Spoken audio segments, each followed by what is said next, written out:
तर बघा मंडळी, शान लावायला आलोय आत्ता. दुपारी लई ऊन लागत होतं आणि आता शिनी पण उलटायच्या इथे. म्हणलं शिनी अशा अशा ठेवल्या की वळते त्या चांगल्या आणि जागा पण आपल्याला. आम्ही तर असे शिनी उभे करून ठेवले. कोण असं सप्पाई ठेवतं असं पण बघा, पण त्याच्यात मग एक बाजू वाळती, त्यापेक्षा अशा ठेवल्या की दोन्ही पण बाजू शिनीच्या वाळते त्या. म्हणून बघा मी अशा उभ्या करून होती. आणि इथनं गाडी का काय कुणी तरी. तर बघा आता शिनी उलटून ठेवली, त्या जागा केल्या. आता आपलं शेण जर असं मळायचं चांगलं काना काना. जर आता बघा आज अचानक आभाळच यायला लागले, दोन म्हणजे कसलं ऊन लागतंय दिवसभर आणि हे टायमिंग झालं की ऊन लागतंय. ही एवढ्या थापून झाल्या की त्या बी शिनी पलटायच्या इथे. लागलंय आभाळ याला आणि उगाच पावसाचं काय आलं म्हणजे परत भिजायच्या. मधीच जरा भांगलनीमुळं बघा लावल्या नव्हत्या. वेळ भेटल तसं थापायचं. मग आता काय करायचं शान, का तर रानातनंच येस्तवर 1-2 वाजतोय. तिथनं पुढं जेवायचं, गुरांचं आवरायचं गोट्यातलं.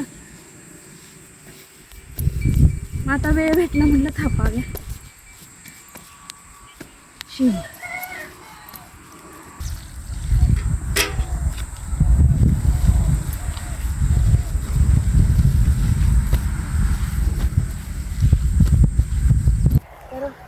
उद्याच्याला शिनी लावायला जागा बघा आत्ताच करते, का आता उद्या आणि काही काम असलं गडबड की मग होत नाही गडबड.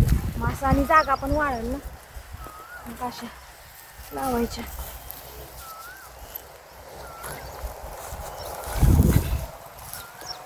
वाळतीने बीज चांगलं.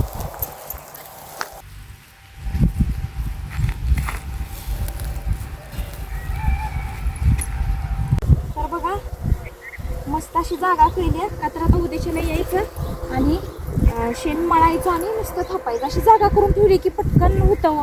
जागा करून नाही ठेवली की लय वेळ लागतो. बघा शान लावून आली की खाद्य लगेच काढलं आणि आता गॅसनी पटापटा खाद्य ठेवायला.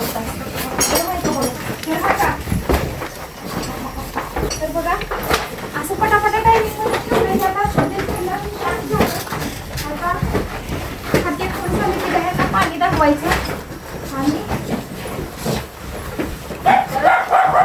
स्वयंपाक आवरायचा. तर बघा कशा खाते त्या महिला सगळ्या